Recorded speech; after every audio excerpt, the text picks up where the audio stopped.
We are live. T-Dub's back in the building. We are doing a first off. Hope everybody had a good day. It's been it's been an interesting day. I had to shut my Amazon account down because who the heck hacks an Amazon? I keep seeing unrecognized charges on my account from movies and all kind of other crap on there. And I even changed my password, and it still was getting hacked. Well, it was still people, stuff was still getting bought on there, and I wasn't even um, on there. Had like not saying that somebody got my card and went online. No, um, there were other subscriptions on there, and yeah, that I didn't even put on there, and I hadn't even been going on there because the only reason I go on there is to watch The Incredibles and The Boys, and I hadn't been on there watching them lately. So what I'm gonna probably have to do, what I had to do is cancel my subscription, and I had to start a new one under another email or something because that's ridiculous. I can't keep letting that. I don't know how the heck that happened because I changed my password 2 or 3 times, and that's happened over and over again. So I don't know how that happened or what's gonna have to. But I just had to shut my Amazon account down, and I'm just gonna start a new one. I'm just gonna start over because that's ridiculous. Um, anyway, that ain't what we're here to talk about today. We here to talk about good old uh, douchebaggery narcissism. Reason why I'm talking about it today is because I was on a journey. That's why I went on such a long hiatus, and I was on. Well, I've been on journeys before, but this one was huge. It gave me huge awakening, and of course, a lot of this stuff I hadn't done in a while. But I hadn't done this stuff in a while. But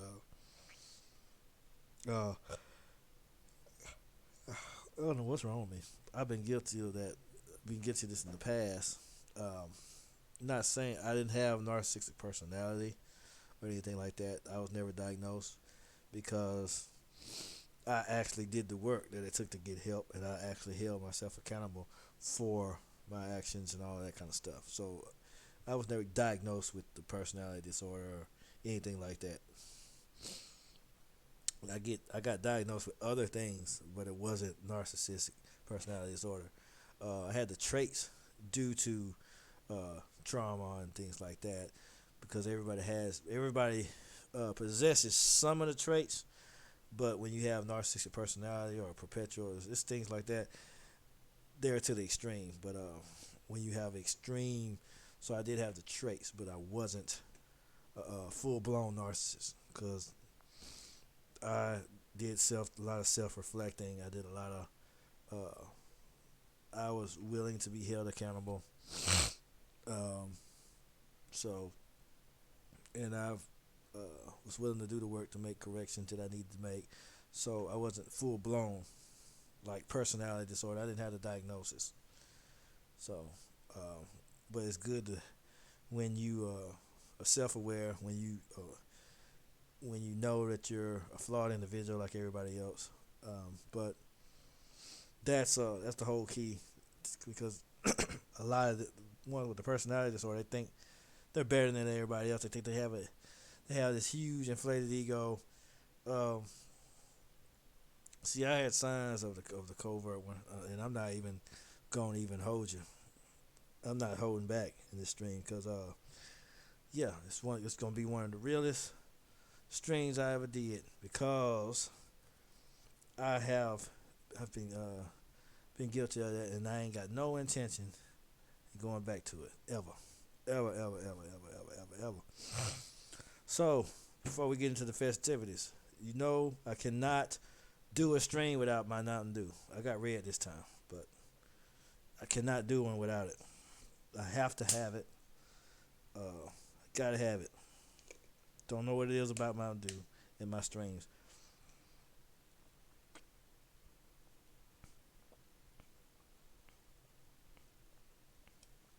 But I'm live and I'm ready to go. I'm gonna leave the cap semi open because I'm live and ready to go. Yeah, they get me pumped up. But anyway, let's get this thing started. What's the difference between normal narcissism, pathological narcissism, being a narcissist, or having narcissistic personality disorder? So, I'm going to address a question that somebody posted on one of my YouTube videos that I actually thought was a great question. And I know very often when people begin to wonder if they're in a relationship with somebody with pathological narcissism, they also begin to think, oh no, am I narcissistic? So, I want to give you a few That was one of the ones that used to wonder that, think that, but I found out I was narcissistic, but I wasn't a narcissist. Um,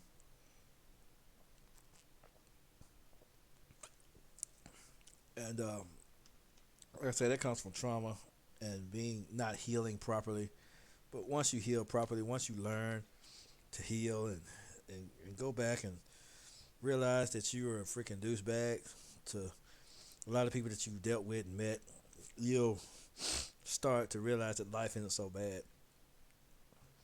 All you have to do is change your mindset and stop complaining about everything and stop playing victim and stop playing the victim card and all that other stuff. Once you stop doing that garbage and you own up to your mistakes, own up to your filth, and you start changing and for the better and start holding yourself accountable and forgiving yourself, because you do have to forgive yourself, but you hold yourself accountable. But that's the main thing, holding yourself accountable and forgiving yourself, because if you don't, you'll be stuck back in the past where the trauma started.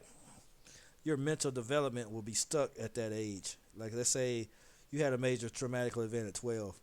Um, if it spurs you into a narcissism, your mindset is going to be stuck at a 12-year-old. That's why narcissists have temper tantrums, because their mind is stuck at the age where their trauma, where they had their most traumatic incident. So some of them are stuck got little 12-year-old minds. Some of them got little 10-year-old minds. They might be grown and all this other stuff, but they have the mindset and accountability of a 10-year-old because they're still stuck at that age where the trauma happened. That's just, even whether you're a narcissist or not, if you don't do the work it takes to heal, and even if you do heal, there's still certain things might still bother you, and you may temporarily revert back to that 12-year-old or that hurt 6-year-old or that hurt. Your mind temporarily will visit that place. But narcissists, they're perpetually stuck in that place because they don't want to do the work to get help. tools to figure this out. And I also want to say there is so much confusion with this diagnosis and with this term. And as usual, when I address a new topic, I do a little research. I see what else are you guys looking at? What else are you learning, or what else is being taught to you? And given what I'm seeing out there, I can totally understand the confusion. See, I'm not confused. I do a lot of research. I did a whole bunch of research. The last thing I am about this is confused. I'm nowhere near it. I've, because the more I learned about it, the more I researched it. See, if anyone wants to get out of narcissism, or if they have the traits and they don't want to go to full blown, just study it. Just watch the videos, study it, find out what the patterns are, what they do, so you can just do the opposite. I might not even watch this whole video, but I'm gonna skip around because I want to,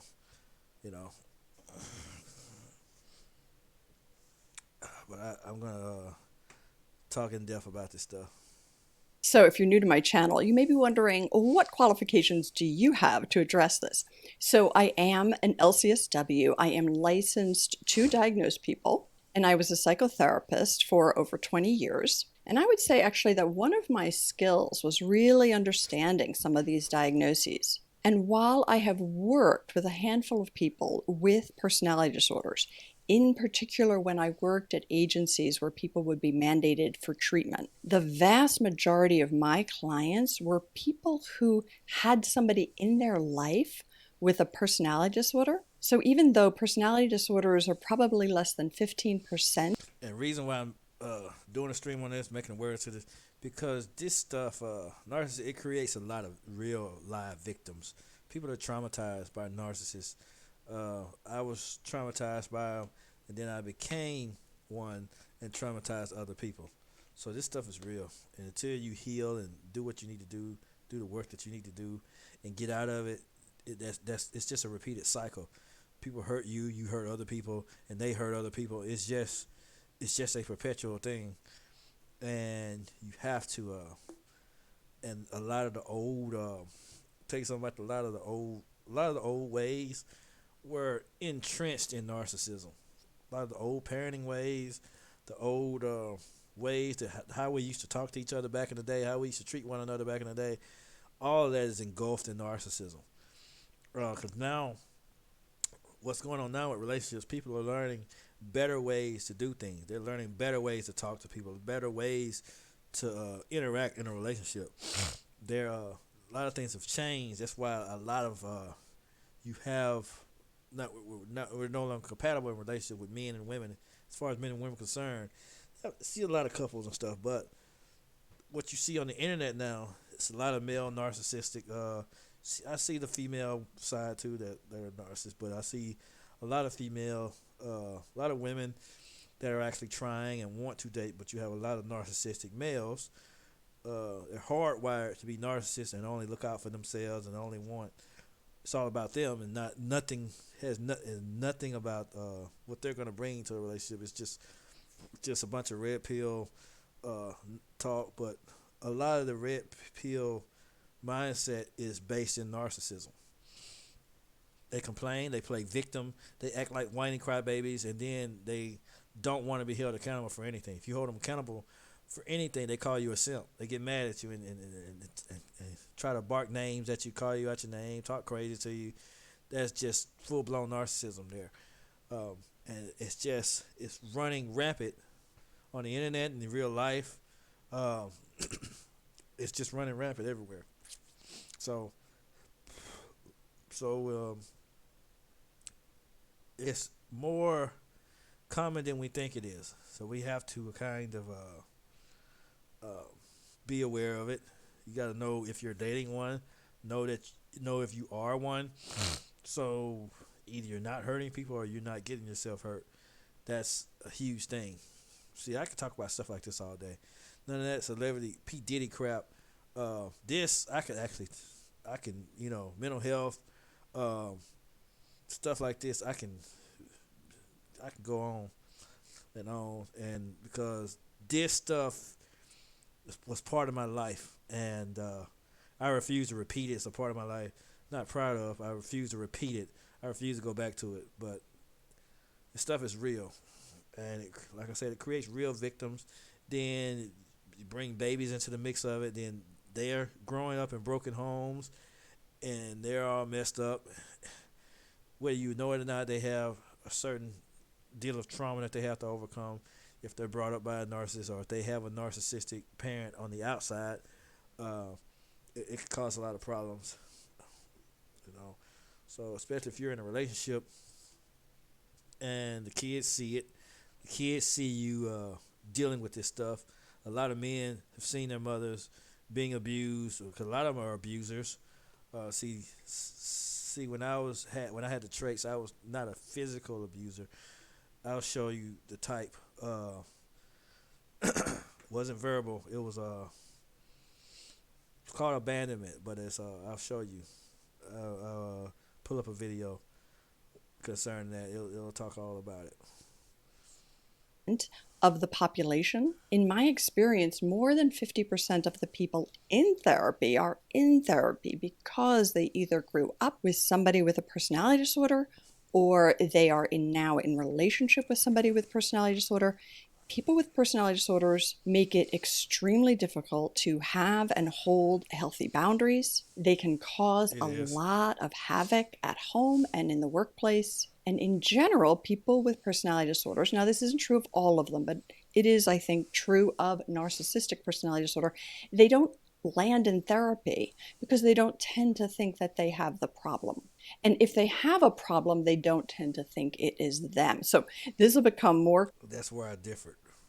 See, I finally came to realization that I was a douchebag, and I needed to do better because my life, I kept getting the same results. When you keep getting the same results, and everybody you're in a relationship with or everybody you deal with tells you the same thing, and none of them know each other. That's why my therapist said, why do you think you need help? I said, everybody I've ever dealt with tells me the same thing, and none of them knew each other.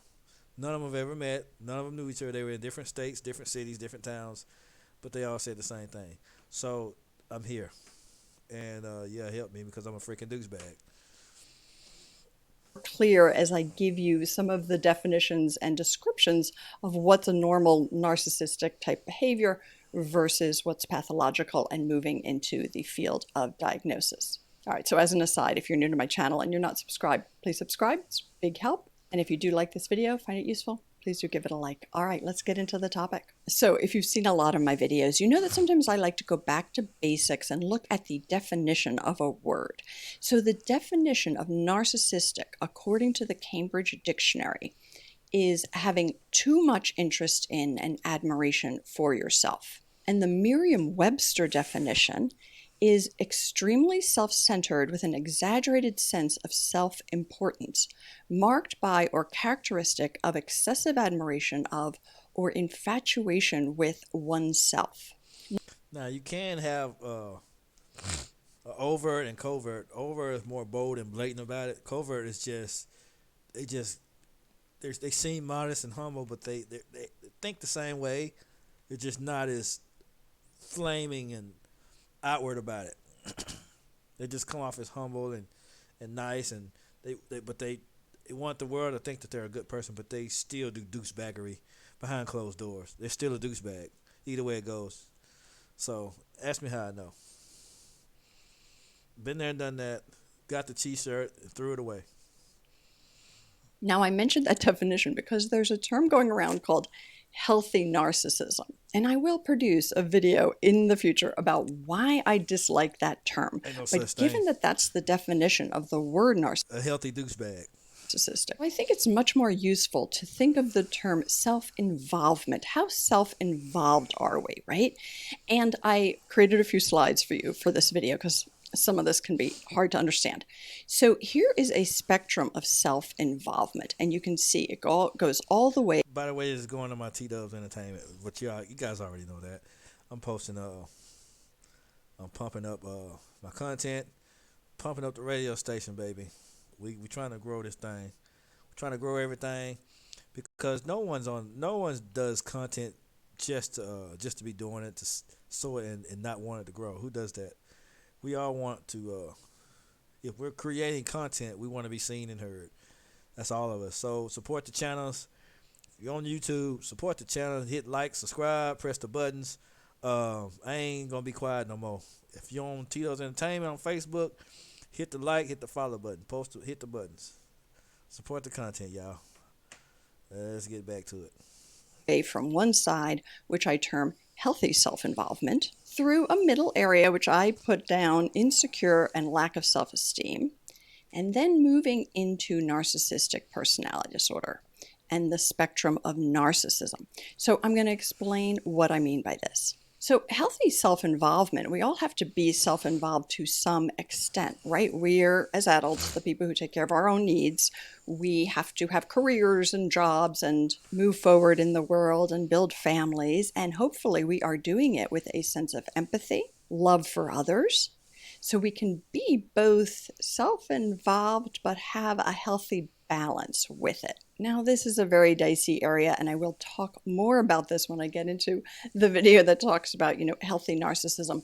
But having a very strong sense of self-confidence, knowing a realistic appraisal of your strengths and your weaknesses. Hold on, let me I'm find something more interesting, y'all. I don't want to let's see. Where we at?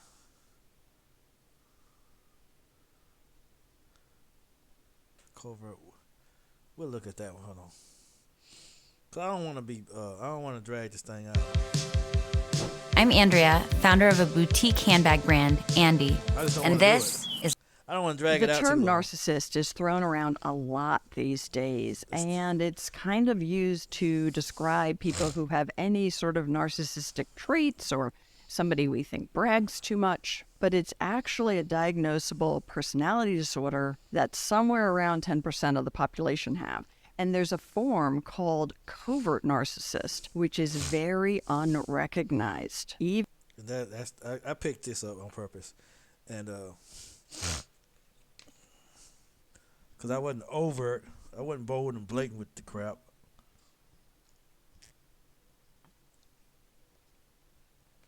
I wasn't a bold douchebag. I was a quiet douchebag. Okay, let's continue.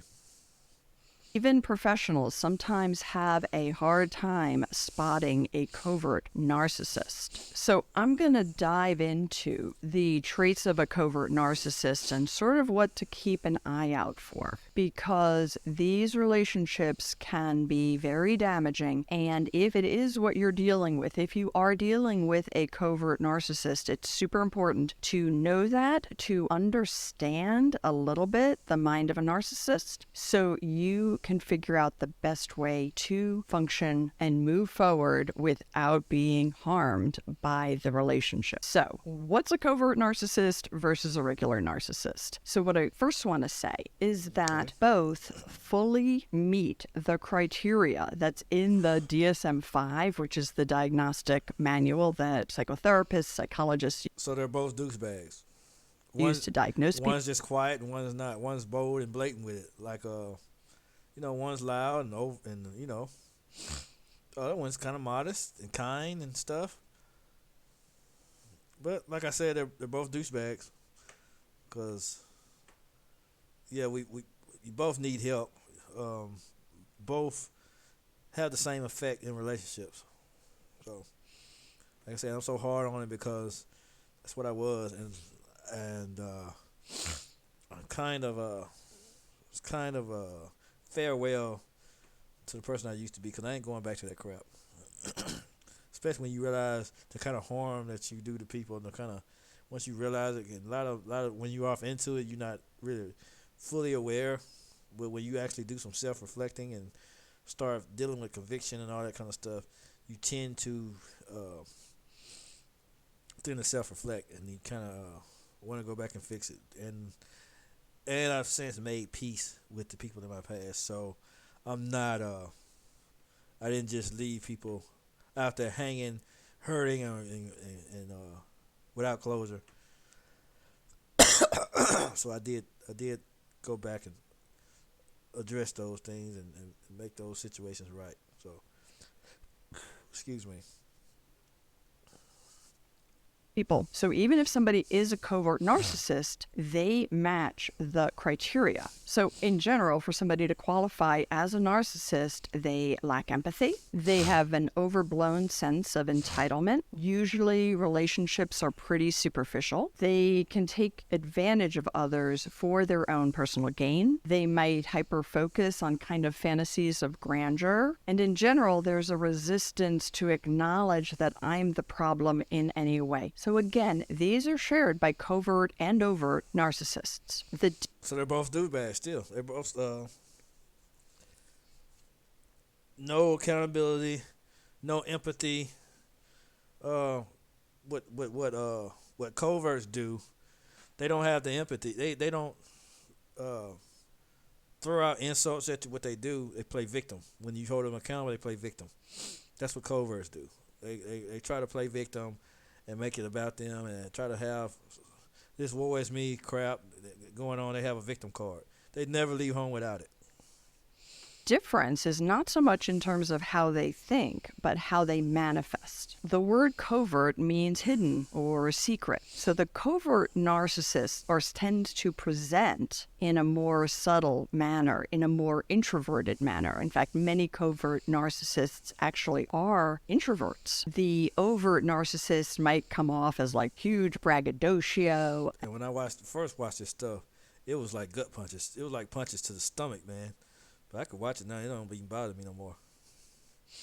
and loudly and verbally self-absorbed, whereas the covert narcissist might be the same way, but they don't let it show. Women who are narcissists tend to be covert. Percentage-wise, more overt narcissists are male, and males who are narcissists are usually more overt, but they also can be covert, and females can also be overt narcissists, so it's not like it's... Oh, believe me, I know. I was, okay. I was a victim of narcissism, and I was guilty of narcissism later on in life. When I was growing up, I was a victim of it, but when I grew up, I became guilty of it. It starts, kind of starts. Well, I think one of the videos said it starts in your adolescence period, because when you're a child, it's basically a grown person that has the mind of a child. That's really what narcissism is. You're just a little kid in the mind, mentally, because kids act like this too, but it's normal because they're kids. I've seen plenty of videos on it. I've seen enough to know all about it. So not 100%, but in general, females will present in a more covert way. And if you do want to learn more about exactly what makes up a narcissist, I do have a video on normal narcissism versus narcissistic personality disorder, and then a few others. Yeah, we just seen this, but it's not getting to the point-ish enough. This video is more bam, bam, boom, you know. So, I want something that's going to kind of... But let's continue. On how to deal with a narcissist. So we'll link those for you at the end of this video, but let's keep talking about the covert narcissist, because I really do find that this is a super difficult personality to deal with myself. I find this very, very difficult, and I have seen covert narcissists cause a lot of damage. So these are some things to look out for. So number one, the covert narcissist can actually appear both fragile and charming. So they might present as very, very sweet, insecure. They might present as insecure rather than super secure. And your initial impression, if this isn't a family member, right, but you meet them, your initial impression will be, oh, what a nice person, right? They're so nice. And it takes a little bit of time to see what's underneath. And one way you can begin to pick up on what's underneath is that they might give you compliments that are a little confusing, like kind of a backhanded compliment. It could be something like, oh, you look great today. The last time I saw you, I was really worried about you. Because like, what's that going to make you think? That's going to make you think, oh dear, what did I look like the last time she saw me? Like, oh my goodness, right? So they are comments that are meant to kind of undermine your self-esteem while it seems like the person's being nice. See, I've never done that, but I've never done that. But like I said, some of them you may possess. You may not. Just because you have some of the traits, don't mean you're gonna have all of them. So I may not have done that at all, because in my case, I never desired to hurt anybody. It was just a impulsive, emotional type thing, where I went off impulse instead of actually thinking about how my actions affected other people. It was more of an impulse. I had to satisfy this emotion. I was addicted to the emotional thrill versus how can I tear this person down? That was never in my mind ever in my entire life. I've never sought to do that. And anything I ever did, I've never done that. It was just, everything I did was off impulse. I didn't stop and think logically. I had no emotional control. I just let my emotions run wild, and then wound up hurting a lot of people.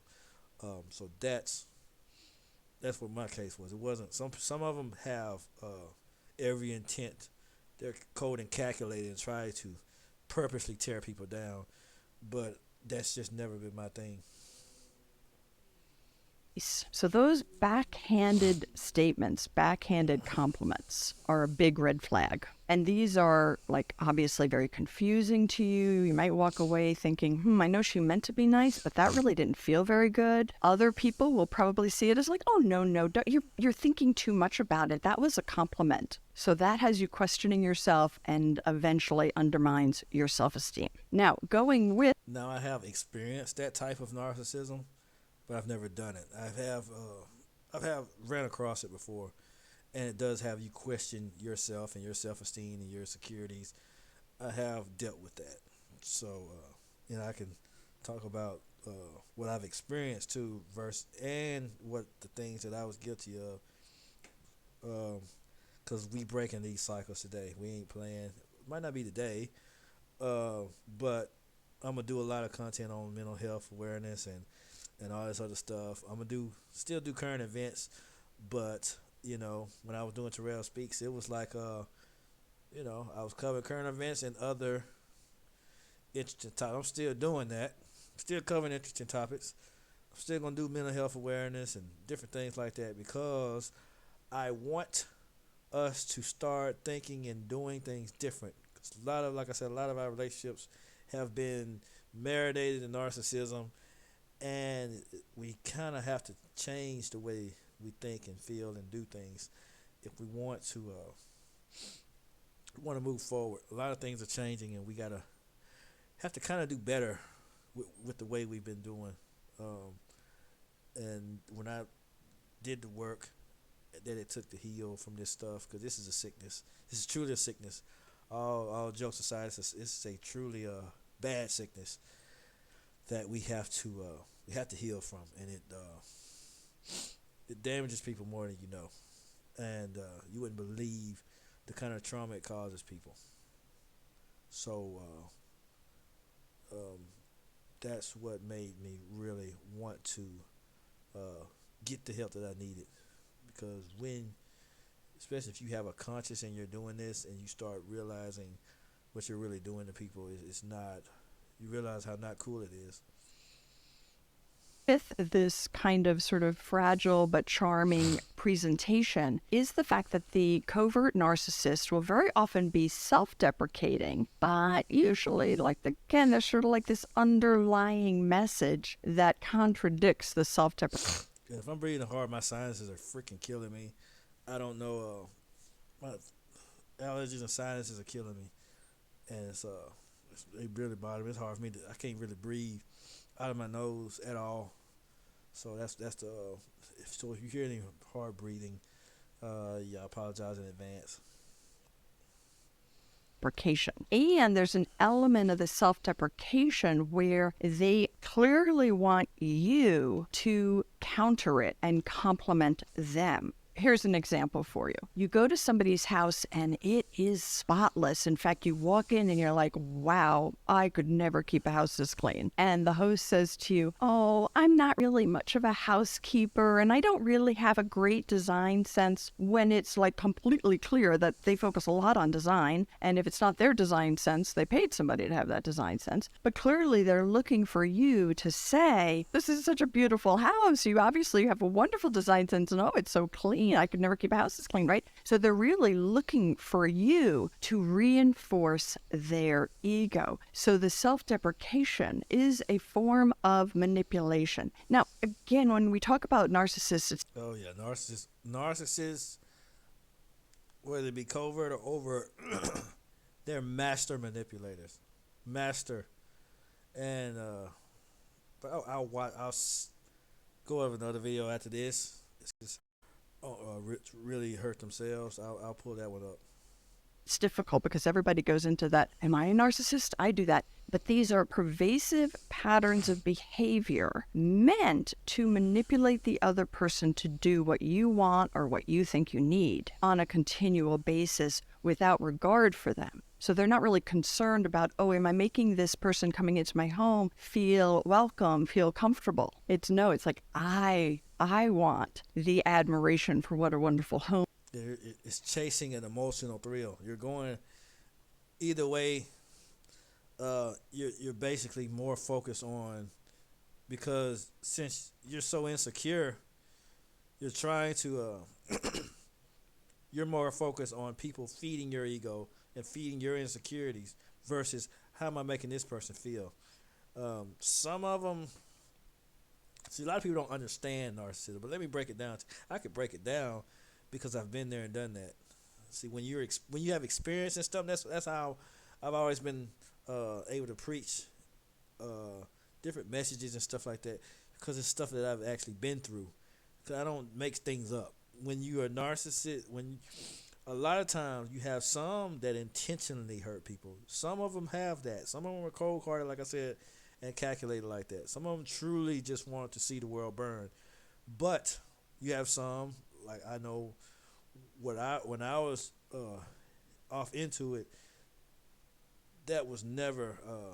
I've done some of that, but that was never. That was my mindset at the time was not. How can I hurt them? How can I make them? It was not just purposely disregarding other people's feelings. You have insecurities through the trauma, through the hurt, through the pain. Now, not justifying it. That's why I went and got help. That's why I went and got the heck away from that lifestyle. And I don't even fool with guys or people that still linger in that because I want nothing to do with that lifestyle anymore. I want nothing to do with that mindset. Not justifying, just explaining the thought process. Because a lot of it. Some people are when you come from a place of hurt or broken or trauma, you're just instead of uh, taking time out to think about the other people's feelings, thinking about how your actions or words affect them, you're just sucking in all their. Only thing you're interested in is people feeding your ego, just like a leech. The leech drains other people's life forces so it can survive. It needs other people's life forces to survive. So when you're broken, when you're a broken mess like that, you're relying on other people to feed you, but simultaneously, meanwhile, you're draining them of their resources. And you're gonna keep what's gonna keep happening. You're gonna keep draining them and keep draining them and keep draining them. You're gonna keep burning bridges. But I'll get into that in the next video. But that is that's the main problem. It's still the same result. The intentions don't matter. The whole intent behind it doesn't matter. Don't matter if you meant to do it or not. It doesn't change how it affects that person. That's the one thing I had to learn and understand. Your intentions don't matter. Your intentions don't mean squat. If you run over somebody's foot with a car, whether you meant to do it or not, it still hurt like hell. So you still have to apologize. You still have to be accountable. You still have to watch where you're going when you're driving. You still have to be careful about what you do. Be careful about what you say before you say it. Be careful about your actions. Whether you meant it or not, it's still that person's feelings still hurt. The people are still drained. The people are still hurt. People's lives are still affected. It's still the problem's still there. You still left someone broken. Doesn't matter. So that's when I had to learn to okay, I got to start thinking, start using my brain instead of my emotions. Because emotions, I got to say this too, 9 times out of 10, your emotions are going to lead you wrong. Without logic, you're just blind. You may as well walk around the rest of your life blindfolded if you're going to live in your emotions. Because that's what you're doing anyway. You have to really, and I had to had to understand what empathy and all that was.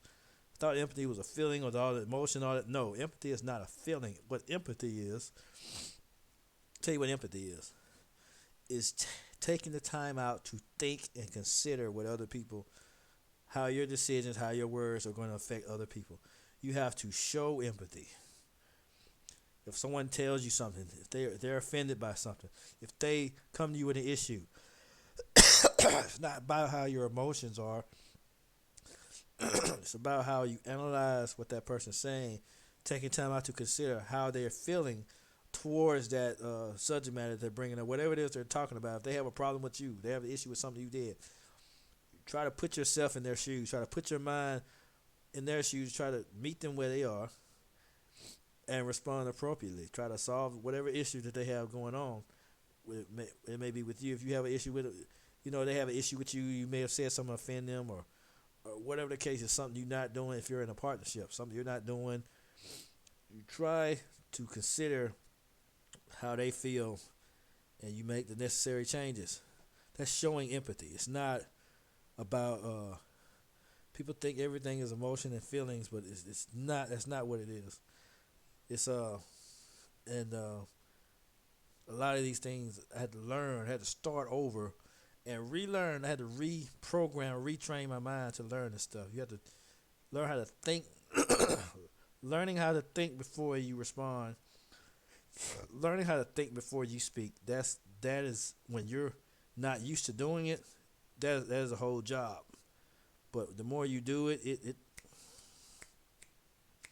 gets easier every time. But a lot of the people that aren't narcissistic, they do this second nature to them because they've been doing it all their lives. But when you have been hardwired with narcissistic traits, it could be new. It could be uncomfortable at first. But eventually you'll get used to it just like everything else. I have. Number three, and this one you don't really find out until you are close to the covert narcissist or if they're a family member, which is a difficult place to be. But the covert narcissist's public image, the image they project in public, is totally different than what you know of the person. So you could be, let's say you have a friend and you're beginning to question, is she a covert narcissist? And when you're out in public, she'll say things in a group like, I never gossip. Oh, I don't even like to listen to gossip. But when you get home or in a private dinner with her, she will be gossiping like mad and putting other people down, which I think is another one of the signs we'll come to in a little bit. But what they'll say in public about themselves is very contradictory to who they really are. And if this is somebody that you're really in a close relationship with, if this is a partner of you. I think I was guilty of that too, but that's why now I'm as real as I try to be as real as I can, regardless, cause I try to be the same person. That way, ain't no confusion. I ain't trying to. But yeah, I believe I was guilty of that too. I'm trying to recall some instances, but can't at this moment in midstream. But I'm pretty sure they'll come up. Years or a parent or a sibling, it is very difficult because it's a very isolating place to be. If you are looking to your family members for support of how this person is putting you down, giving you these criticisms that are, sort of mixed up with compliments, but really manipulating you and not being nice, other people don't see it. Other people will downplay what's happening, and you really begin to feel like, am I nuts? Like, what's wrong here? And that's really one of the most damaging things of being in a relationship with a narcissist, is that we begin to question ourselves more and more, and it just eats away at our self-esteem. Sign number 4, they are hyper jealous of other people and envious in a bitter way. Now, I do have a little short on envy, and sometimes envy can be like not the worst thing in the world. If we feel a little bit of envy and it's motivational for us to try for something, fine. But if we are envious in a way where it's bitter and it's like, I should have that, they shouldn't. And jealousy is similar. It's like, I want it and I don't want them to have it. I don't want them to have it. Right? I never had that because I don't really. It just wasn't part of my thing.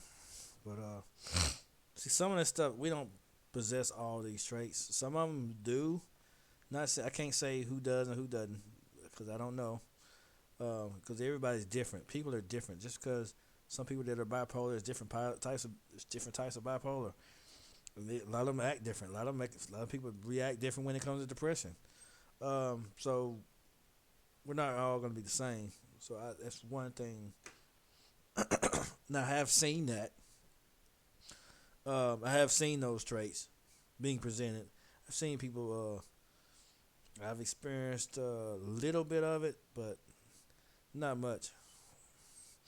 But I have seen it. I've seen other people get dead that way. So they don't want you to have something, or they don't want they see they don't want they don't want you to be with it, or either they want it or they don't want anything in life, and they don't want you to do nothing in life. You have people that's like that too.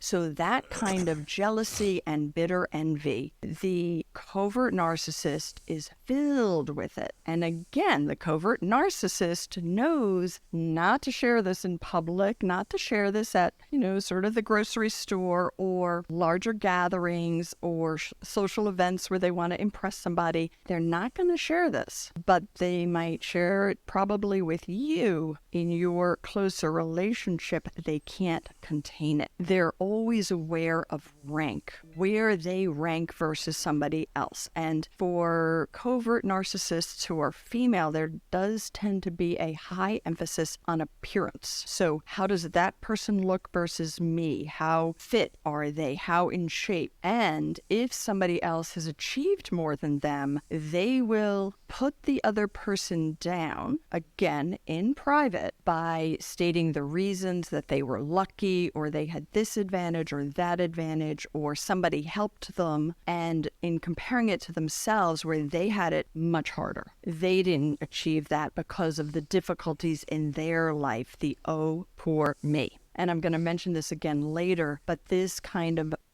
That's one of them too. martyr/victim stance. The victim card, don't leave home without it. I do everything for everybody else is one of the biggest signs of the covert narcissist. And I also want to point out that one reason it's so hard to be in a close relationship with somebody who is bitter and envious of everybody else is that, particularly if you grow up with this, you begin to think that everybody thinks that way. So you begin to not trust other people because this person who you're so close to truly isn't trustworthy, because they probably do this to other people, and then you see them being fake to that person, but hear what they say behind closed doors, and then you think, oh, everybody does that, but not everybody does that. And then they also might do it to you, or in public they praise you or talk about how great you are, but behind closed doors they criticize you and belittle you. So again, it just totally undermines your trust, not just in that person, but almost kind of in humanity, which is really unfortunate. Sign number 5, they tend to sabotage people in their relationships or work. I mean, they will sabotage somebody else's relationship or somebody else's work environment. So, I mean, there's just so many examples of this, right? But if you have... hadn't done that, because that it takes too much thought. I was a lazy narcissist. I was too lazy. I ain't gonna do all that. Take out the time to try to sabotage nobody's job or work. I never, it takes too much planning. It took too much. It's just too much. It's too much calculating that you have to do. X to the Z, Y to the third, to the square root of the 10 times to, man, I'm not doing all that. I'm just not gonna do all that. And I did play the pity party and all that crap. I did do that stuff. I did, you know what I'm saying, had an unstable life, had an unstable relationship pattern. I had those things. But when it came to trying to sabotage somebody's job, I put that much time into it. It's too much effort. Of a coworker who's a covert narcissist, like, just watch your back, because again, to your face, the narcissist might be totally sweet, charming, nice in that kind of weird way you're not really sure of, but behind your back, they might go to extremes. They might lie to your boss about you, or lie about some of your work habits, or say they did something that you actually did, like they'll take credit for it. But it will be done purposefully to sabotage you and make other people not think you are doing a good job. It will make other people not trust you. I've worked with people where a covert narcissist has gone behind their back to talk to somebody that they're dating and tell them complete lies to this new partner. And the new partner thinks this person's sweet and nice and looking out for them. So then the partner goes back to you and says, I heard XYZ and you did this stuff. And you're like, no, I never did that. Well, who are they going to believe? Because of course you're not going to admit that, because nobody would admit it because it's really bad behavior. So going behind your back and saying things to sabotage you. And if you observe somebody doing that to somebody else, they're not yet doing it to you. Red flag, watch out. It could happen. It just ain't your turn yet.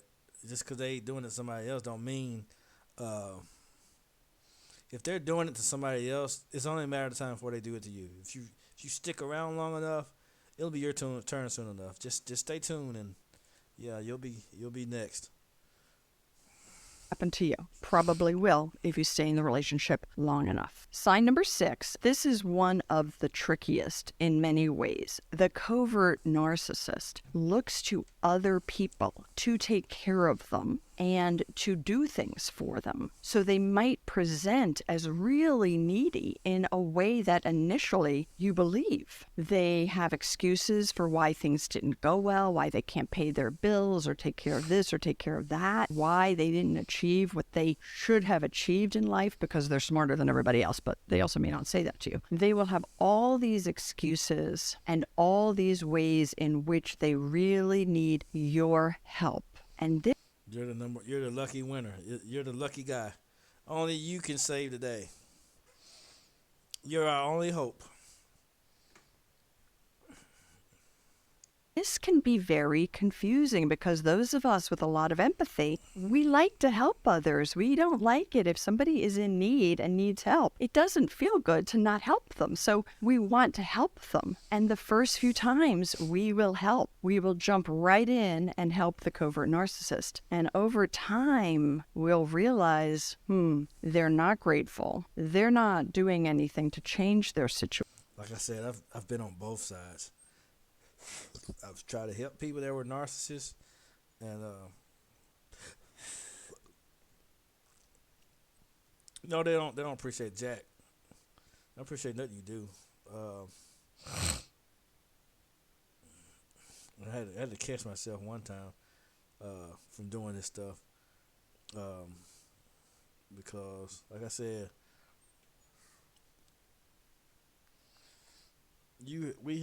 everyone has the resources to do what they need and get where they need to go in life.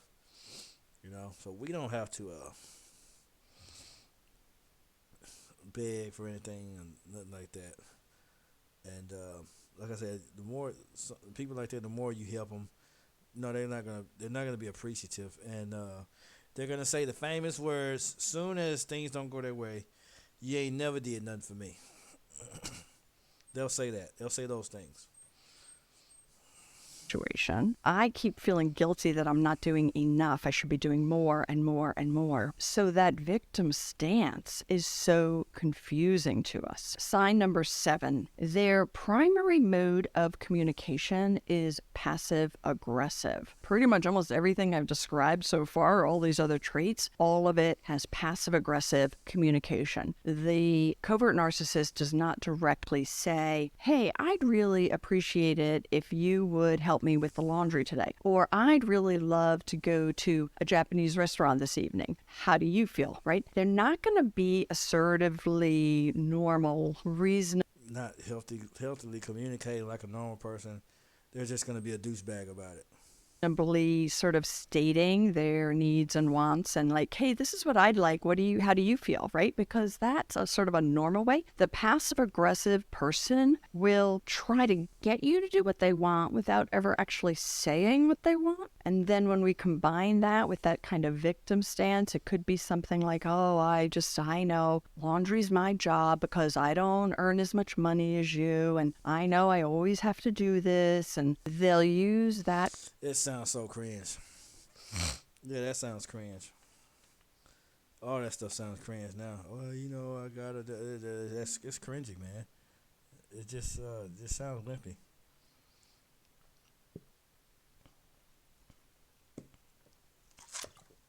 Gotta love this Mountain Dew, man. I gotta love it. Excuse me. It just sounds wimpy.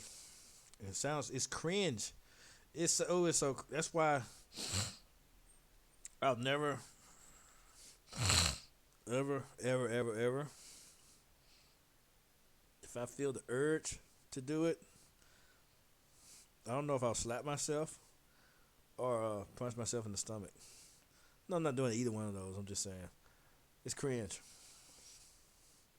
Kind of victim stance to make you feel guilty so you do what they want, right? We're kind of back to the same theme, but really paying attention to the passive aggressive language. Passive aggressive communication at its very nature is kind of a lie. It's not, it's false. It's not saying what the truth is or what the truth of what you feel. It's not owning it, right? And there are plenty of people who can use passive aggressive language in many situations who are not narcissists, okay? There's kind of like almost everything I've talked about that could, as I said. Shout out to Mountain Dew. Go get you one. Well, not right now because right now my time is kind of late, so I wouldn't recommend it right now. But yeah, you know what I mean. If you're watching this during the day, go get you one.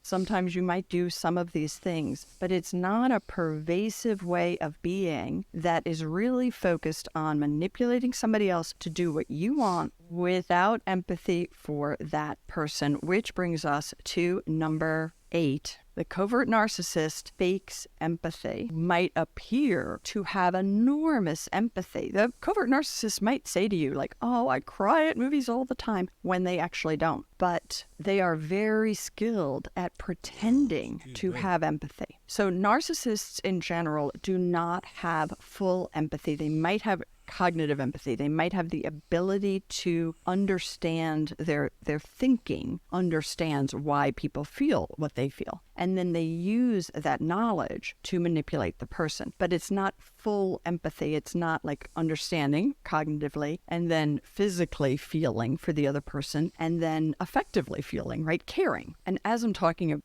See, I think that's what stopped me from going full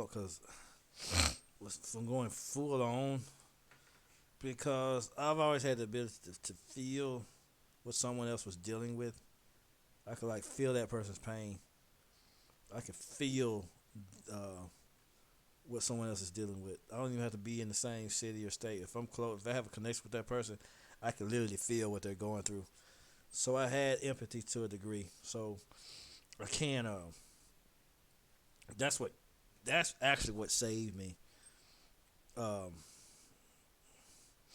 I can feel the person's heart when they talk. If I'm not, whenever I wasn't in defense mode and all that other crap, I could feel the person's heart. So that's kind of what saved me and made me want to walk away from it for good, because I didn't want to keep making people feel like crap. And that I'm glad I had that ability, because that was one of the most that was one of the best gifts that I received, was empathy to a certain degree, because I could literally feel what a person was dealing with. So about this, I'm thinking of how covert narcissists tend to love their animals. Because I'll have clients who grew up with a covert narcissist parent, and they'll be like, they always showed the dogs more love and affection than they showed me. So that really made me feel like I was worthless, because the dogs got all of this attention. And I can't say she's a narcissist or he's a narcissist that has no empathy, because they have all this empathy for the dogs. If the dogs are hungry, they want to feed them. If the dog is sick, they get very, very upset. Yeah, you know why? Dogs in particular give their owners undying admiration. They are almost like the perfect feeder for the admiration that the narcissist needs. So it's just sort of a strange thing that I have noticed story after story after story. You will have the covert narcissist being somebody who just loves their pets, dogs in particular. So I wanted to share these signs of a covert narcissist with you because it is a personality type that is somewhat unrecognized. And it could be you're in a relationship that you find like super confusing, but you're like, well, I don't really think they're narcissistic. They don't brag. They're not that typical presentation of a narcissist. But if they're a covert narcissist, it's just as damaging. And then I do have a video on how to deal with. It's actually worse because you don't know until it's too late. So it's actually worse. At least the other one you can spot it kind of quickly with the. I'm gonna show y'all the one that I had. See something.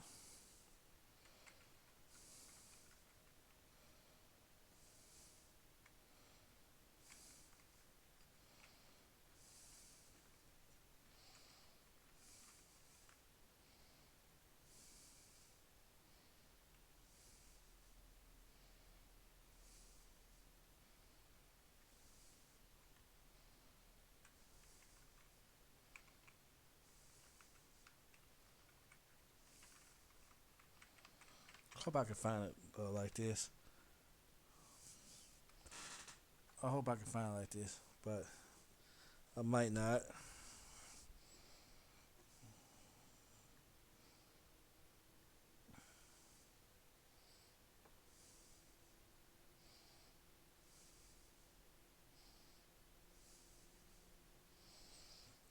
I got another way I can find it. Hold on. I got another way I can find it. Cause I could not couldn't find it for nothing.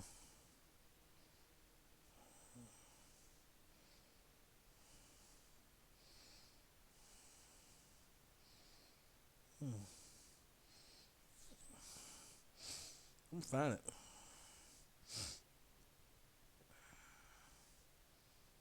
So is. There it is.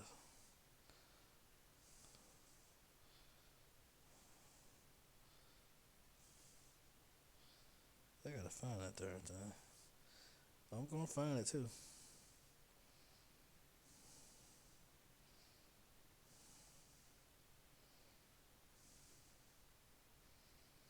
Cause I'm good at finding stuff.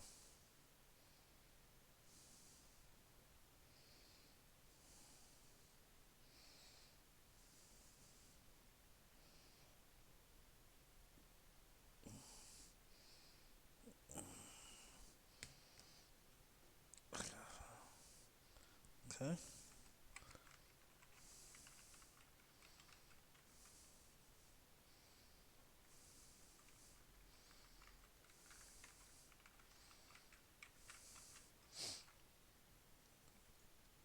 Oh yeah, I'm fine. I got you. Bingo, buddy. The future of your business is here.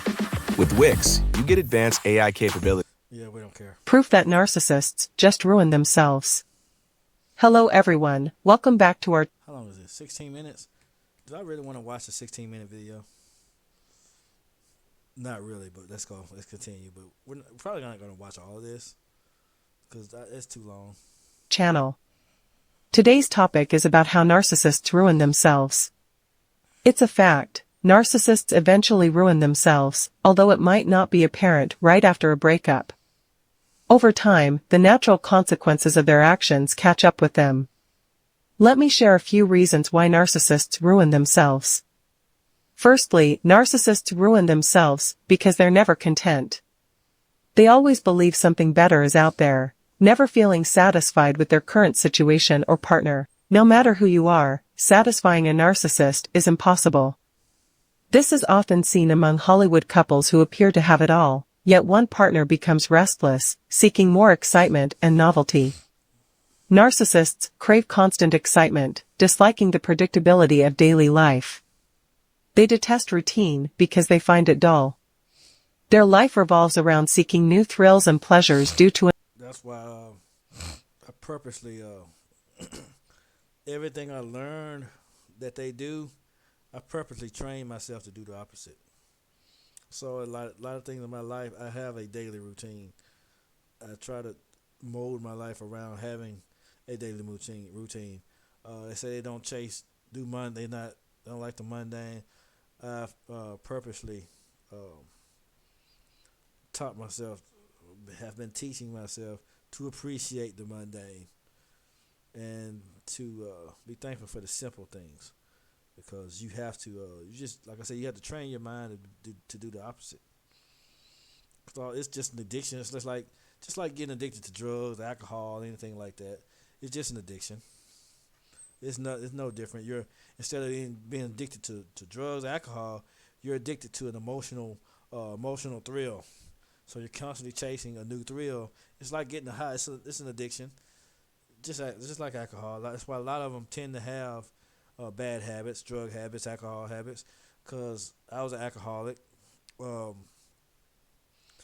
uh, Indeed, I was.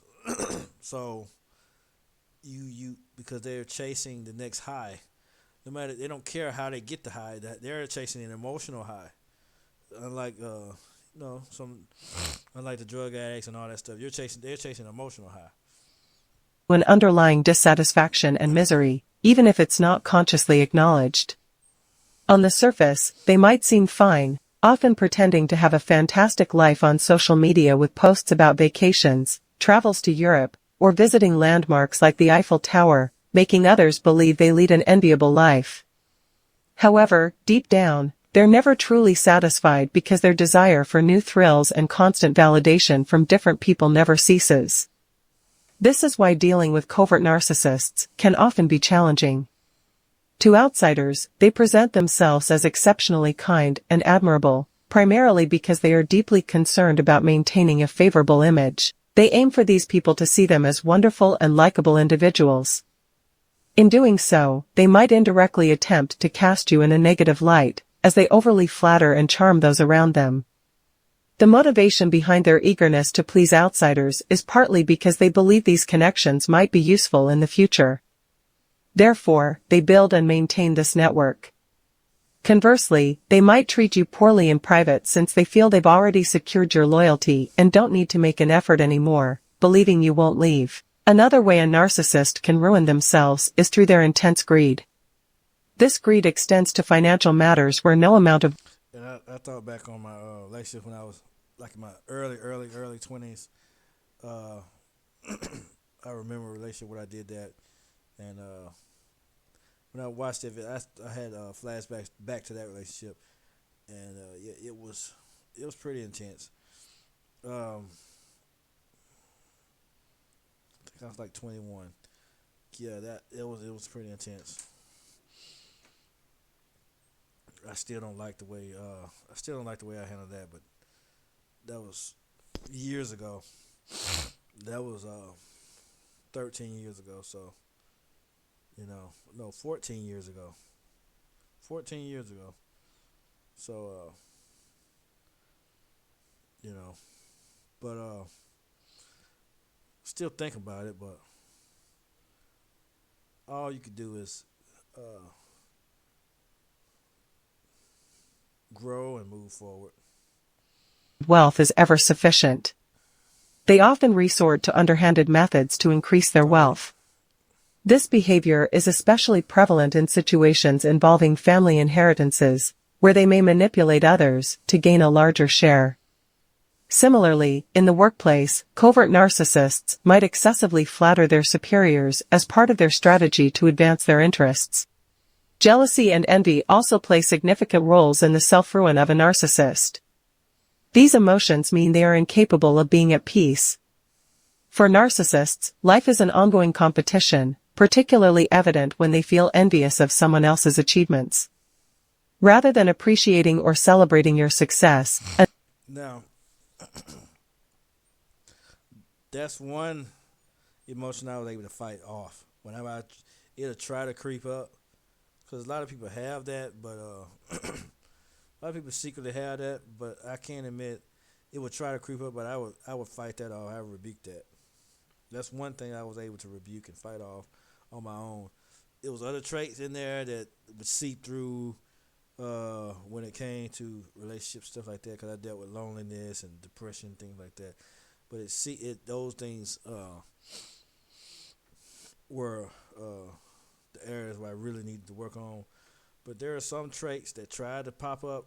I can kind of fight them off. I kind of rebuke that stuff. Some things I was able to handle. A narcissist is more likely to feel threatened and compelled to prove they are superior. They may seek validation from others to demonstrate they are doing better than you, striving to outdo you in professional achievements or even in maintaining their appearance. Their need for attention is paramount, often at the expense of others' recognition. The issue with narcissists is they cannot simply relax and enjoy life. Their constant need for validation and attention means they are never truly content with what they have. Another significant way narcissists ruin themselves is by leading double lives.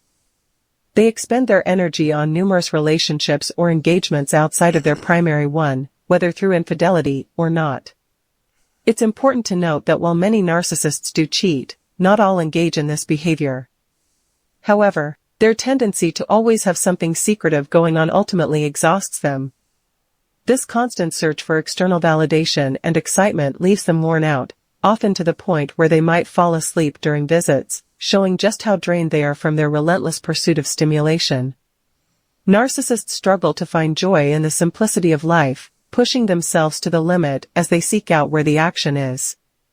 The saying "narcissists are for the streets" aptly describes their preference for environments filled with instant gratification, such as partying, substance abuse, and other impulsive activities. Their inability to resist temptation stems from a deeper need for constant pleasure, a way to avoid boredom and sadness. Yep, like they chase emotional. It's an emotional high that you're chasing, emotional thrill. Whatever gives you that thrill, you don't care what it is. You're gonna chase it. This behavior is often rooted in unresolved issues from their past, such as trauma or a lack of boundaries during childhood, leaving them feeling perpetually unfulfilled. Ultimately, this lifestyle takes a toll on their health.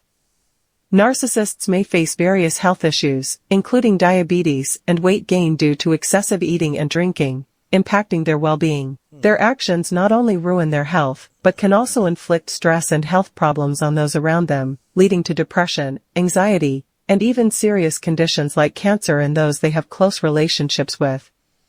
The stress narcissists create can lead to digestive, thyroid problems, and even hoarding due to depression. Hey, so you want to know where to invest $1,000 right now? Well, forget about stocks, forget about real estate, forget about... If you give me $1,000, In the end, the if you give me $1,000, I know what to do with it. That's all I'm saying. relentless pursuit of pleasure and avoidance of their inner sadness leads narcissists to ruin themselves physically and emotionally. Another aspect that leads to the downfall of a narcissist is their propensity to lie. For those who have lived enough to witness various facets of life, it's evident, and this truth is also echoed in the Bible. The principle of what you reap, you will sow applies perfectly here, meaning the consequences of one's actions will eventually... I love these headphones. I'm not meaning to get off topic of that, but I love these headphones. The way I have to watch the playbacks to make sure the sound quality is consistent, and yeah, I love these headphones. I'm glad I invested in these, and I like the way they glow because I'm a big kid for some reason. I like the way they glow and stuff. So I don't know why I keep yawning and crap. But yeah, the it eventually catches up with. If you don't catch it while you're young, you're gonna be an old narcissist, and you're gonna burn all your bridges. No one's really gonna care about you because you spent your whole life being a douchebag, and no one's really gonna give a crap about you.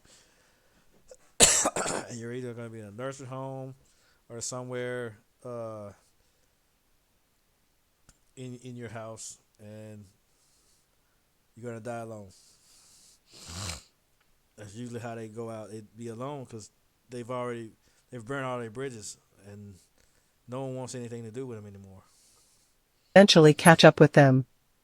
In the case of a narcissist, who often lies, these falsehoods will inevitably be unveiled. For instance, imagine you find yourself in a legal dispute with a narcissist known for their dishonesty. In the courtroom, under the scrutiny of a judge who asks probing questions, the narcissist's usual tactics of evasion and gaslighting won't work.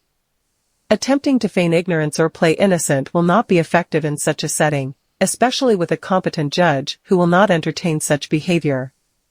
This is precisely how they ruin themselves. Their constant lying catches up with them, especially in situations where accountability is demanded, such as legal matters involving financial disputes. If you have evidence proving that the narcissist owes you money, presenting this documentation in court can leave the narcissist with no escape. They cannot manipulate the facts in front of a judge who does not tolerate dishonesty. Moreover, narcissists often entangle themselves further with lies, particularly if they are unfaithful. Engaging with multiple partners or supplies, as they might term them, they frequently lose. Well, part 2 is going to be based on can a narcissist change their ways and all that stuff. I'll go over that, whether it be one day this week, Friday, one of these days. It'll be today's Monday. I might do it tomorrow. We'll find out. I might do it tomorrow. I don't know. Either tomorrow, either that or Friday. We'll find out. We'll see. Probably Friday. Track of their own Let's do it Friday. Deceit. As Judge Judy famously says, when you're a liar, you better have a good memory. This is where narcissists falter. Their failure to remember their lies eventually leads to their exposure, especially when confronted by someone astute enough to see through their charades. Another way narcissists ruin themselves is by believing they are smarter than everyone else, which you're not. You're not smarter than everybody else. There are a lot of smart people in this world. If you think you're smarter than everybody else, think your schemes and lies and games, just as long as it takes for you to figure out that crap, to put together that crappy scheme, somebody else can see through it just like that. So it's just because because people are going straight, they can see when you're doing all around the world, trying to pretend like you're doing right. People can see crooked if they're going straight. It's easier for people that they're trying to do right and have empathy to see crooked. is not true. In reality, there will always be someone smarter or stronger. Pretty much. There are a lot of people smarter and a lot of people stronger. Acknowledging that one is not the pinnacle of intelligence or strength is a sign of wisdom, something narcissists fail to realize. Their downfall often comes when they attempt to manipulate or play mind games with someone who is more astute and sees through their deceit. This can lead to the narcissist being outmaneuvered by someone who recognizes their lies and plays them at their own game. Narcissists also ruin themselves by damaging family relationships. They operate under the belief that there is always something better elsewhere, leading them to abandon their current partners and possibly their children for new relationships. Over time, they might discover that these new relationships are not as fulfilling as they had hoped. The grass is not greener, basically. You're not. There's nothing better out there. People always think there's going to be something better. I'm going to go find something better. That's the thing when you're having those narcissistic urges. That's what I call them. Because not everyone that has those urges are narcissists. They're just impulsive instead of coming to the realization, if you have someone good in your life, there's nothing better than that. Whatever you have, it's probably the best that you're gonna get. That's just the reality. Not saying it in a bad way, not saying it to be a douchebag. That's probably the best you're gonna get, because finding somebody that's in your corner that genuinely loves you for you, that's probably the realest you're gonna get. You're not just not too many. You can find a number of people that do that, but one is not going to be more fulfilling than the other. You're just not gonna. It's just not gonna work. It's always something. It's never when you find somebody that's in your corner. That's probably the best you're gonna get. The grass ain't greener. Life, because life be lifing. You got all kind of problems out here in life. There's all kind of stuff that we're up against in life. So when if you find somebody that's in your corner, that's probably the best you're gonna find. Because genuine love is genuine love, no matter who it comes from. You find a genuine woman. If you're a man, you find a genuine woman that loves you. Genuine love is genuine love. If you're a woman, you find a genuine man that loves you. Genuine love is genuine love. Don't matter who it comes from. What kind of man it comes from. He can be tall, short. She can be whatever. It just doesn't matter. It's not going to be better because it's a different person. It's a mind game that you play yourself with. Oh, it's going to be better over here with this person because this person is a little taller, this person is a little lighter, this person is a little skinnier, or this person is a different of a different ethnic group. It doesn't matter. It's because everybody got their own problems. Everybody got their own flaws. Everybody has their own makes their own mistakes. You gotta get to know this other person all over again. Reintroduce yourself. Do all this other crap, and it's draining. And you're going to realize you're going to find yourself drained and going through a cycle because once you get to know them, the honeymoon phase is gone and you're back at square one. It's not going to get any better. It's just not going to get any better. A good woman is a good woman. A good man is a good man. It's not going to get better than that. Leaving them with responsibilities to multiple families. This spread of their commitments can strain or break their connections with their children due to their inability to provide the necessary attention and support to everyone, fostering resentment. Furthermore, narcissists often have tendencies that lead them towards criminal behavior. They may engage in theft, fraud, or other underhanded activities. The belief that they can outwit others and avoid consequences for their actions is a significant miscalculation. Over time, the likelihood of being caught increases with each dishonest act. Like anyone engaging in criminal activities, narcissists are bound to slip up and face the repercussions of their actions, further contributing to their self-ruin. So, what's another way narcissists ruin themselves? So you have an idea. You want to start a business, and you think you need money, capital, a fat inheritance. No, I don't care. Well, when they encounter That's what I think I need. I don't care. someone who is well informed about narcissism, their usual manipulations fail to have any effect. An educated person might either hold them accountable for their actions or choose not to engage with them at all. Additionally, narcissists often fail to establish a stable foundation in life. Instead of building lasting relationships or achievements, they constantly move from one person to the next, seeking validation. As narcissists age, their appeal diminishes. They're not forever young, and by the time they reach their 40s, 50s, or 60s, they no longer have the youthful allure they once relied on. Consequently, if they wish to attract younger partners or supplies, they need to offer something else, like financial stability. However, as their attractiveness wanes, so do their options, leaving them with fewer and fewer choices. This situation is exacerbated by the fact that they might have abandoned a partner in their youth who could have been a compatible companion in the long run. Pretty much. And you can... Life ain't gonna just keep sending you partners, too. That's one thing. Nothing is guaranteed in life. Nothing. So if you screw over all your partners, nothing's guaranteed. I mean, let's say you meet somebody that could have been a lifelong companion, you screw over them. That may be the only shot that you could have had for a partner. It could have been very well be the only shot, and you could have very well missed the bus. And that's why you think I'm talking nonsense, or you think I might not be making sense when I say this. But ask yourself this: why do you have so many people that are dying alone? Why do you have so many older people, old narcissists, older people in their 90s wishing they would have got married, people in their 80s in nursing homes wishing they would have gotten married? You got people that are senior citizens now depressed and alone? Why do you have so many of those?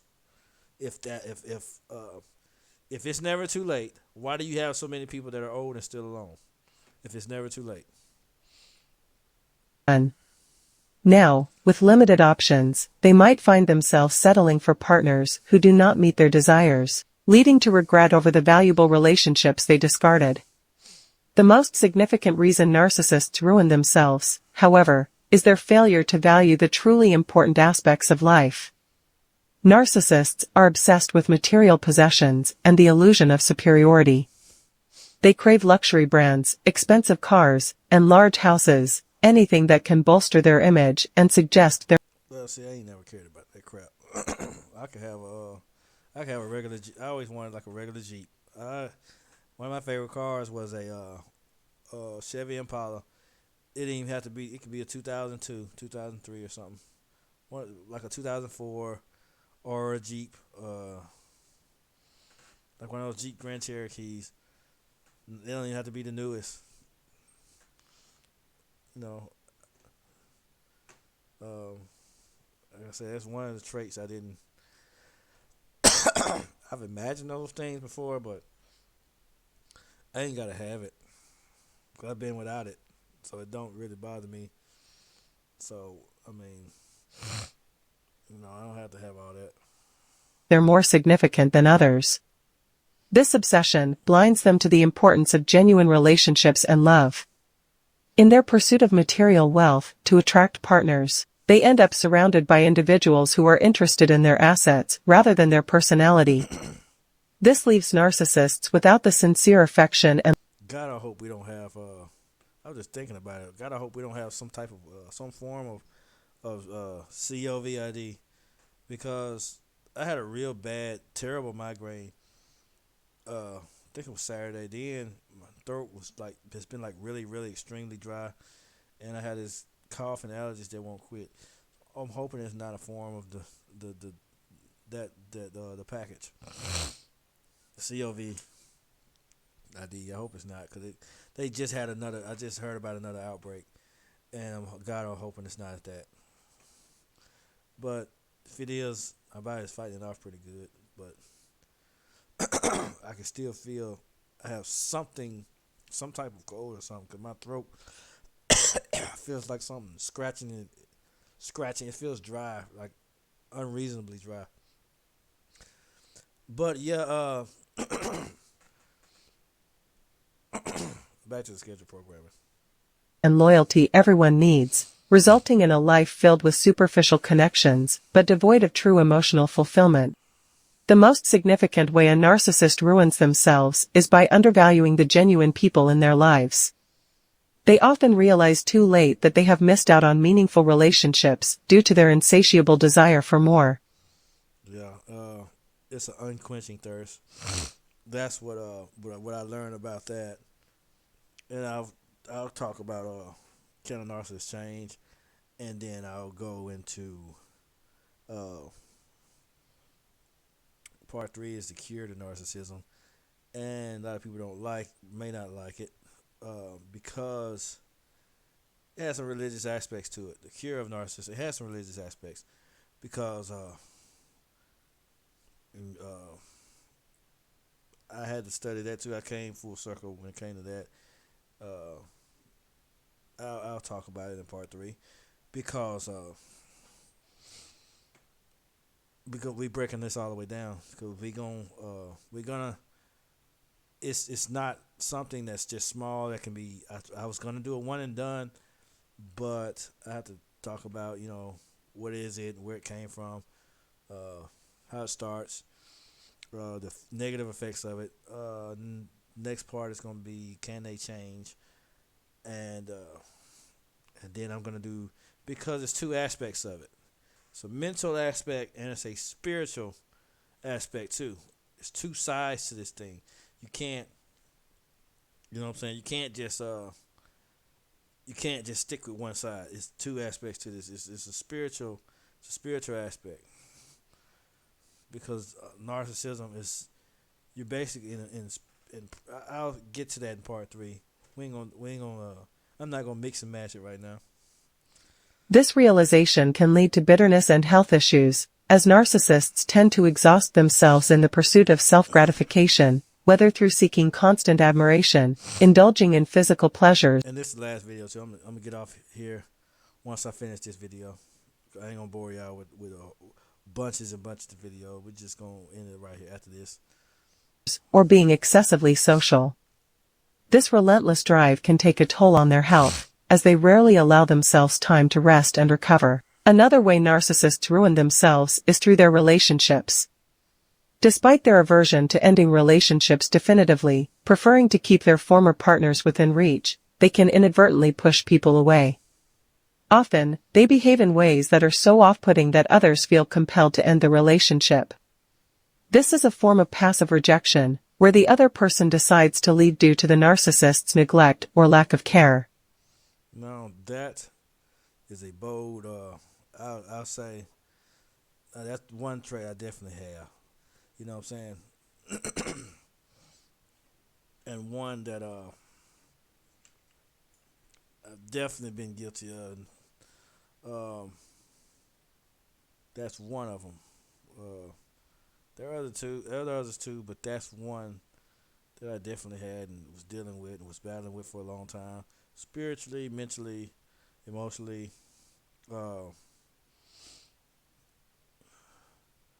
Yeah, that's one. But once I realized what it was, just like when I was a kid in school, once I realized that elves were actually bad and that was terrible, once I realized that this is narcissism. You're a freaking narcissist. You're a douchebag. You're hurting people. I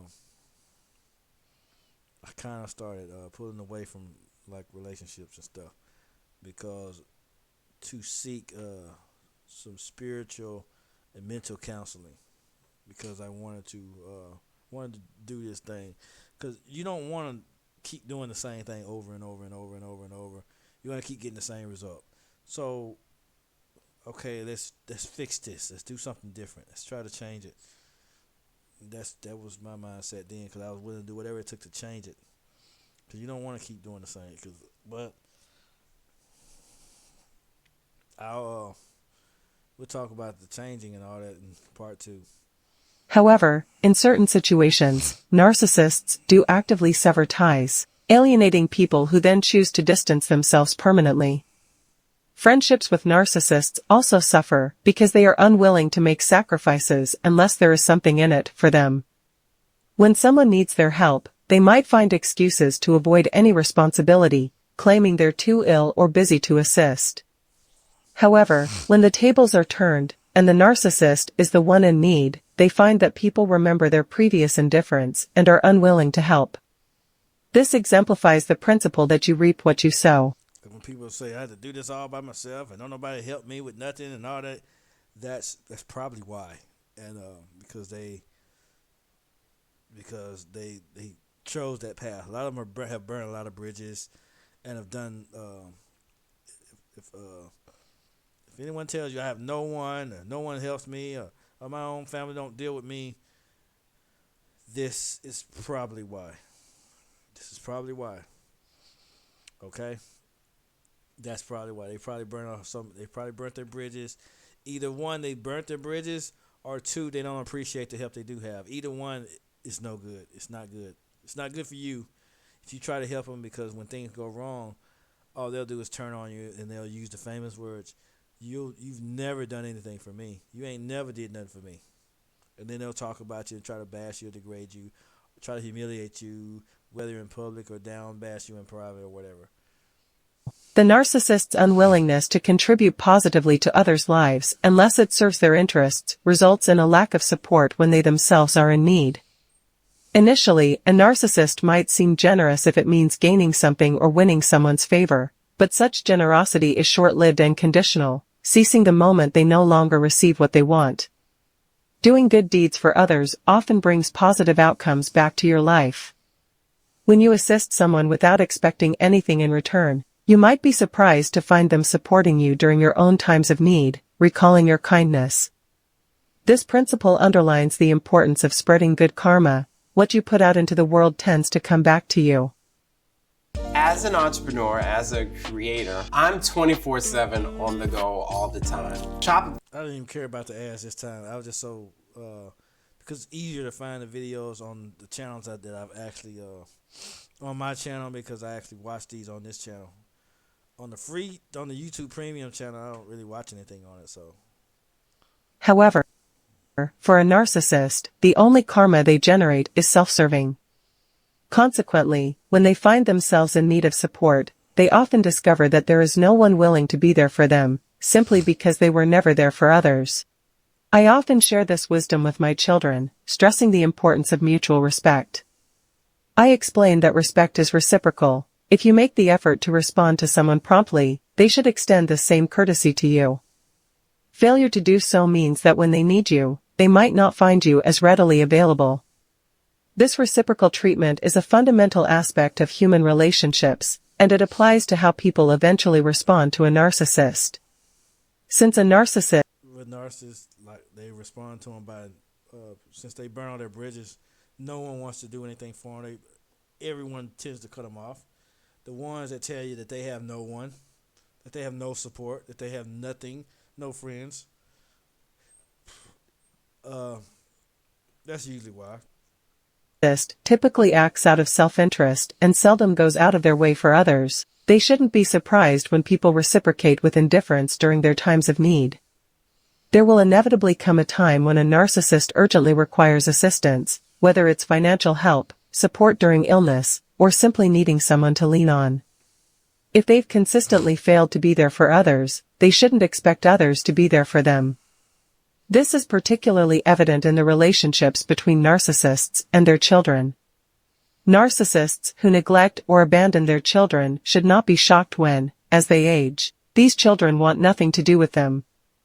Children remember the absence and emotional neglect, and as a result, the narcissist is often left to face the consequences of their actions alone in later life. Yeah, that's true, because you have a lot of kids that grow up don't want nothing to do with their parents.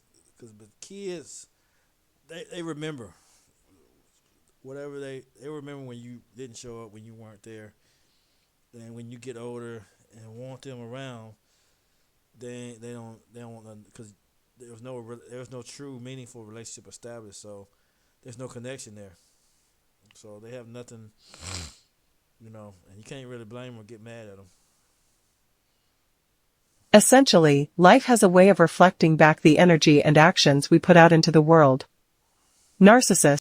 Again, you go back to you reap what you sow. That's it's just biblical wisdom from a biblical perspective. The Bible just tells you how life actually works. It uses parables. It uses other stories. It uses things like that. But it's mainly to illustrate how life works. It's telling you this is what you're going to come across. If you do things, you're going to get. If you do X, Y, Z, you're going to get X, Y, Z. It's telling you how life works.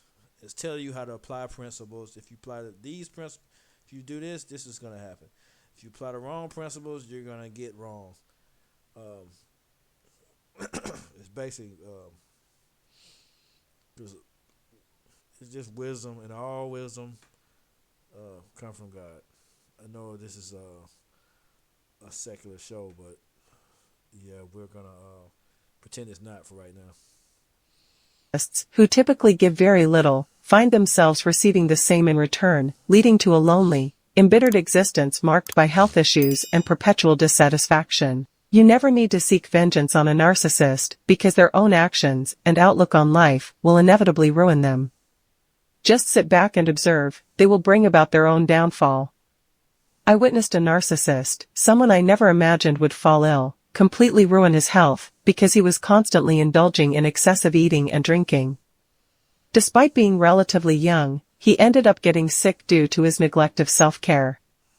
And it's not just him, this principle applies to anyone, regardless of gender. The way you choose to live your life will always circle back to you. If you lead a dishonest life, fail to look after your well-being, or deceive others, you will face the consequences. Ultimately, the truth triumphs because it possesses real power, unlike lies, which lack substance and are easily forgotten. People might forget the lies they tell, but the truth remains unforgettable. This is how the natural laws of life ensure that a narcissist will ruin themselves, as they do not adhere to the truth. So, take comfort in having distanced yourself from them and focus your energy on improving your own life. Remind yourself that whatever harm they caused will return to them, because, as the saying goes, what goes around comes around. If you found this insight helpful, please don't hesitate to hit the like button, leave a comment, share the That's why. That's the end result. If you don't do the work that's needed to change and to get yourself together, that's pretty much the end result. If you don't do that, but the next stream is going to be dealing with can a narcissist change, and boy, do I have. I got more information on that. More experience and insight on. I hope this helping people, whoever listens to this or whoever's seeing it. Hope it helps somebody. I hope it helps anybody may get closer in their lives or and their personal lives or growing up or however. Because there's so much to this that I'd rather just go over what it does and what narcissism is all about versus, because there's so much to narcissism. You got it in relationships, you got co-workers, you got how to identify them. It's just so much when it comes to this stuff. It's such a enormous topic. But these are the areas I studied. What causes it? Like it comes from trauma. We know it comes from trauma and all that kind of stuff, abuse and stuff like that. What causes it? What are the signs of it and traits of it, and how do you fix it? That's the three areas I attacked when I was doing my research on this. Because some say it ain't no cure, but there is one. We just have to really delve off into it. Ain't nobody bold enough to say what the cure is, but we'll get into that. We're gonna get into that. I might, yeah, we'll get into it. Not now. It'll be part 2. I might do part 2 and 3 together. Who knows? Who knows? I might just do part 2 and go into the spiritual side, but I'll get all that ironed out the next time we do this thing. But I know this is kind of late doing this stuff, but I just wanted to. It's been a long day. I had to get this out before I ended my day, but it's been real, and appreciate the support. Be sure to like, comment, subscribe. Glad y'all tuned in. If you stayed to the end, just drop a comment. Let me know your thoughts. Let me know, just say something. Hey, how you doing? Don't matter what it is. Drop a like, leave a comment, whatever the case may be. Appreciate y'all tuning in, and I'll see y'all on the next one.